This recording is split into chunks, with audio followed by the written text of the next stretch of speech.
Ibu, bapak, saudari, saudara, rekan-rekan muda, dan adari sekalian dimanapun kalian berada, bertemu kembali dengan saya Romo Tino SSCC di dalam catatan pesiarah.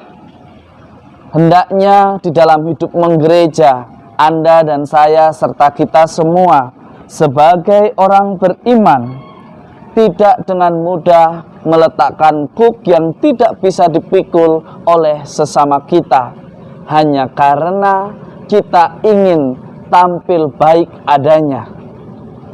Sebagai orang beriman, mestinya bukan hanya sekedar menyibukkan hal-hal yang tidak perlu dan tidak untuk diperdebatkan, tetapi sebagai orang beriman hendaknya selalu tinggal di dalam kasih-Nya dan akrab terhadap sesama demi keselamatan dan kemuliaan Tuhan di dalam kehidupan di dunia.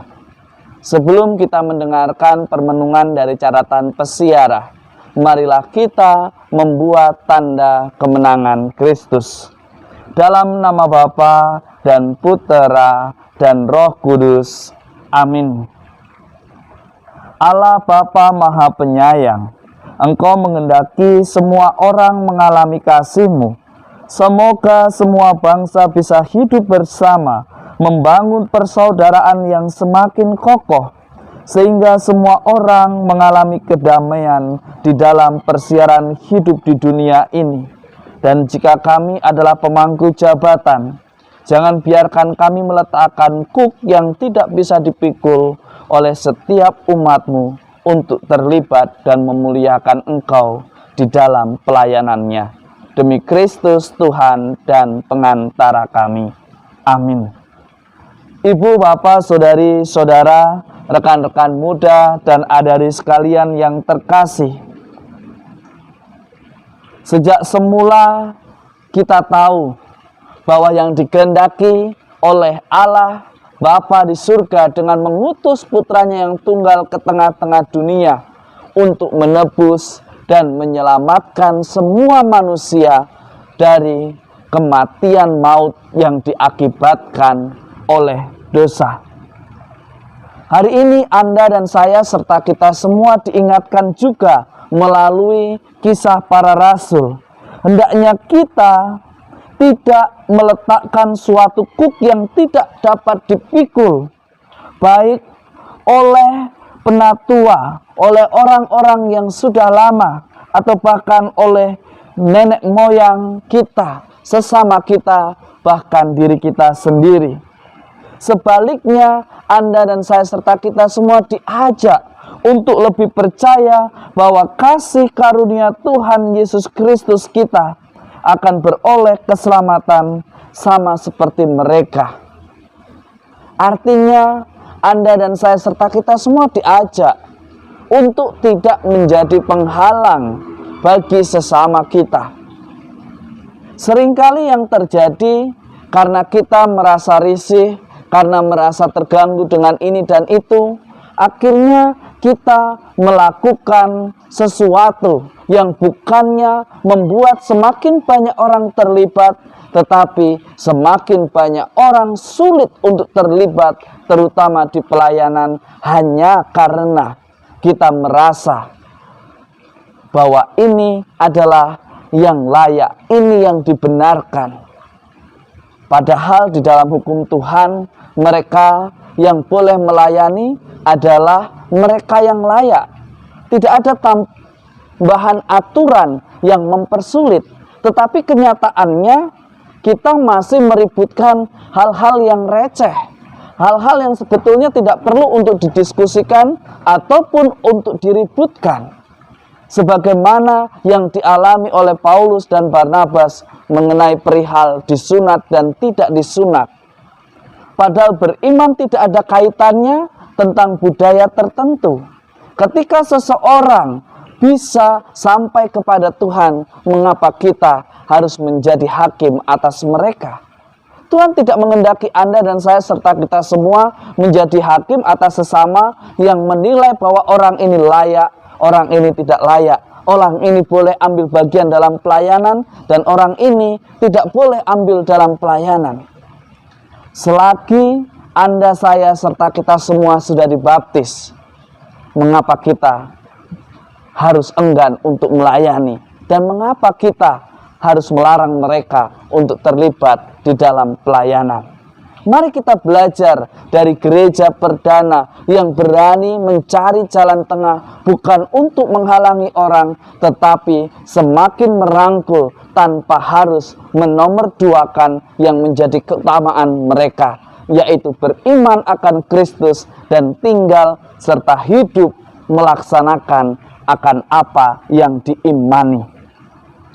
Jelas, Anda dan saya serta kita semua di dalam Mazmur pada hari ini diajak untuk mengisahkan karya-karya Tuhan yang ajaib, di mana kehadiran kita justru membawa perjumpaan banyak orang kepada kasih Allah. Di dalam pelayanan kita, semakin banyak orang tertarik untuk terlibat. Jangan justru karena keterlibatan kita di dalam pelayanan, di dalam organisasi, di dalam jabatan, justru menghalangi orang untuk terlibat dan juga untuk berbagi kebaikan yang berguna bagi banyak orang.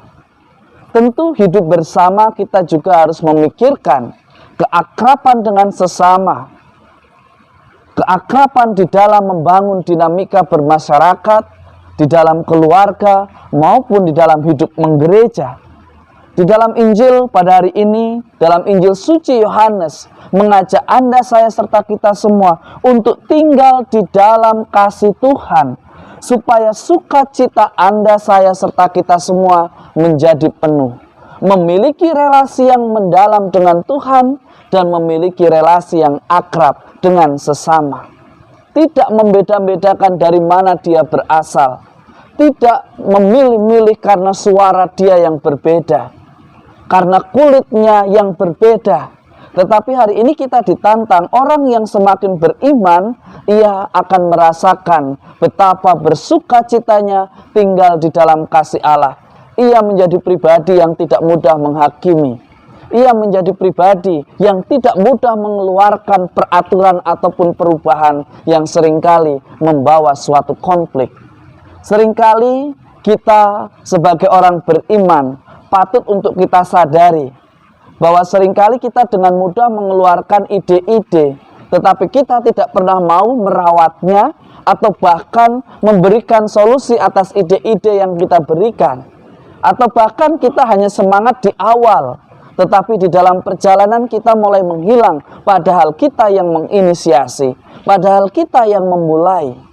Tinggal di dalam kasih Tuhan berarti orang beriman itu bertanggung jawab atas panggilannya. Tidak hanya di dalam rangkaian kata yang indah, tetapi di dalam tindakan nyata yang merawat panggilannya, yang membiarkan dirinya digunakan oleh Allah dan membuat semakin banyak orang terlibat karena perjumpaan di dalam pelayanan kita. Bukan justru di dalam kehadiran kita membuat segala sesuatunya yang sederhana justru menjadi ribet, yang sederhana justru menjadi sulit dan tidak untuk dipahami.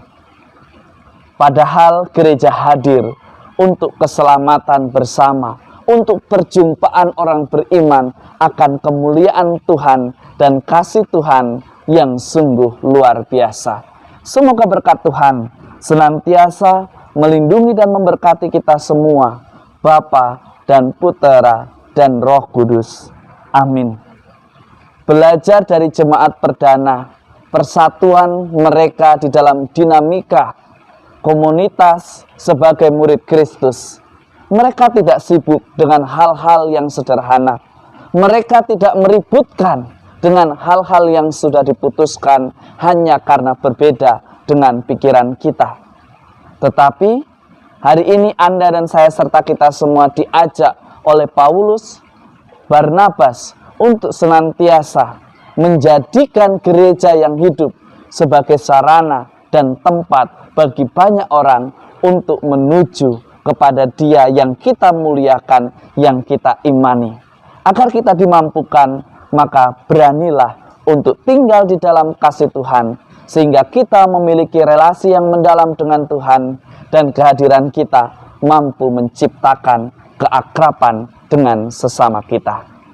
Selamat beraktivitas, Tuhan memberkati. Amin.